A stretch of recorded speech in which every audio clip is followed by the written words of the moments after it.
reporter Phylicia Ashley is there right now. Phylicia, you've been there since this morning, and now it looks like a group has gathered there as well alongside you.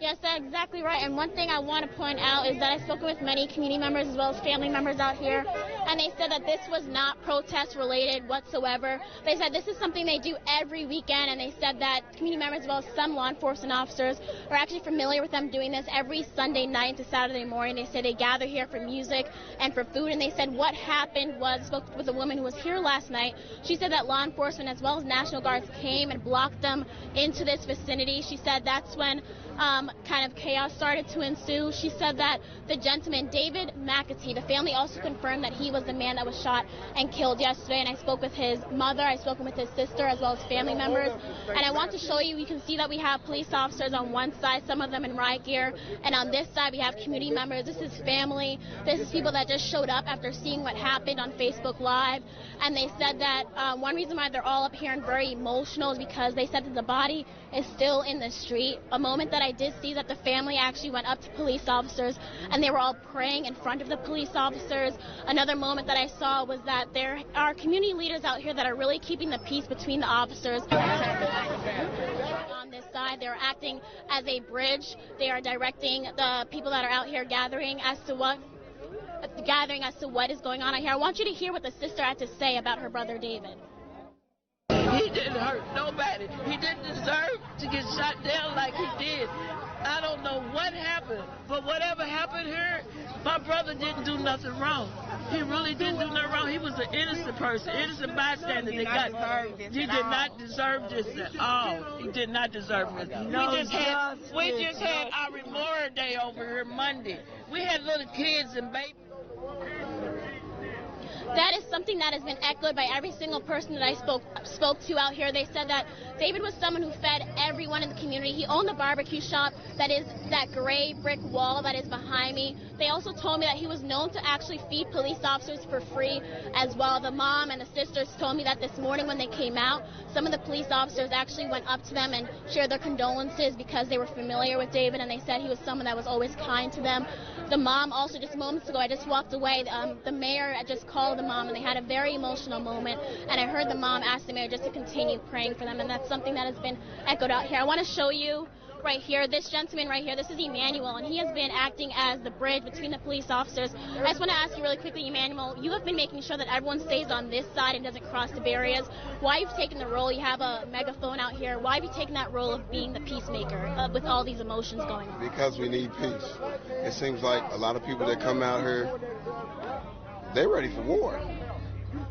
In that sense, I cannot let that happen. Like, it's going to happen again if we let them go to war.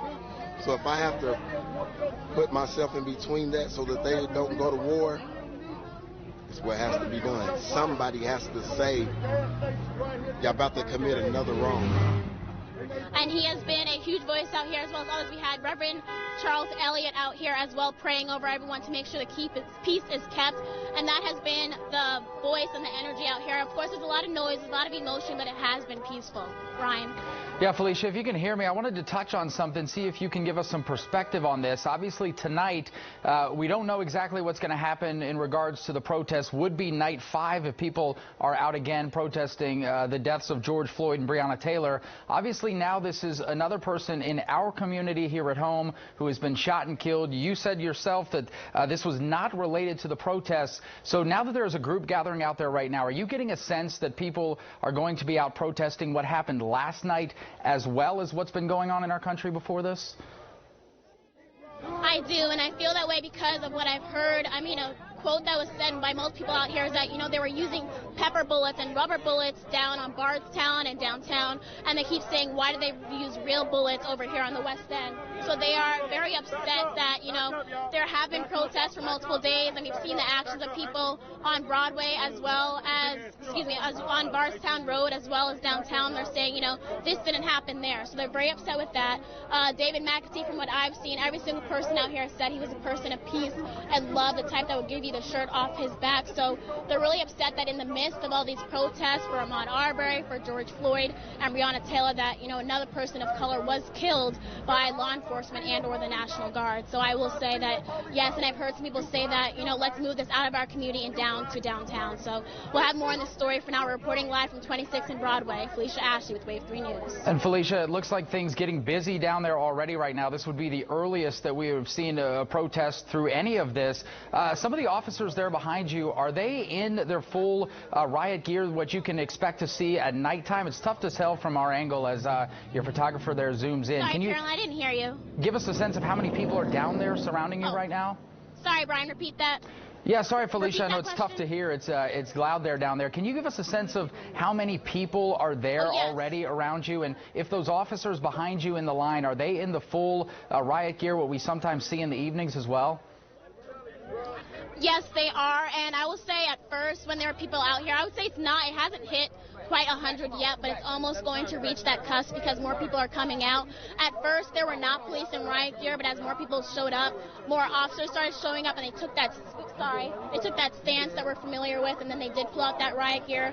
I will say once officers put that riot gear on, it changed the tone out here. People started getting more upset seeing that, and prior to that, it was really peaceful. And then once they saw police officers put the riot gear on, it kind of ensued deeper emotions and more anger, to be honest. And then once the family prayed in front of the police officers, it brought it back to that peace and calamity. And you can see that they're doing a hands-up moment right now. They're redirecting traffic. So there's a lot of changes and tones happening out here right now. We'll let you get back to reporting out there. Stay safe as always, and thanks as always for keeping us updated on all the latest happening throughout these protests. Looks like another one starting here